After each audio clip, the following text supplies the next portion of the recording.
Hello all, Tamil Nadu special Ukkarai sweet try చేశాను, చాలా బాగుంది. ముందుగా 1 కప్పు పెసరపప్పు వేసుకొని 3 కప్పులు వాటర్ వేసుకొని మెత్తగా ఉడికించుకోవాలి. తర్వాత ఒక గిన్నె పెట్టుకొని 2 కప్పులు బెల్లం వేసుకోవాలి. అందులోనే 1 కప్పు వాటర్ వేసుకొని బెల్లం కరిగించుకోవాలి. అడుగు మందంగా ఉన్న కడాయి పెట్టుకొని జీడిపప్పు వేసి ఫ్రై చేసుకోవాలి. అందులోనే కిస్మిస్ కూడా వేసి ఫ్రై చేసుకోవాలి. జీడిపప్పు కిస్మిస్ వేగాక పక్కకు తీసి పెట్టుకోవాలి. అందులోనే ఇంకొంచెం నెయ్యి వేసి 1 కప్పు గోధుమ నూక వేసుకోవాలి.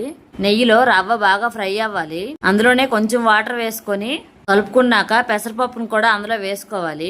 రవ్వ పెసరపప్పు మొత్తం కలిసేలా బాగా కలుపుకోవాలి. అందులోనే మనం ముందుగా మరిగించిన బెల్లం వాటర్ కూడా వేసుకోవాలి. బెల్లం వేసాక బాగా కలుపుకోవాలి. ఇంకోసారి బాగా కలిపాక అందులోనే కొంచెం నెయ్యి వేసుకోవాలి. నెయ్యి వేసుకున్నాక కూడా బాగా కలుపుకోవాలి.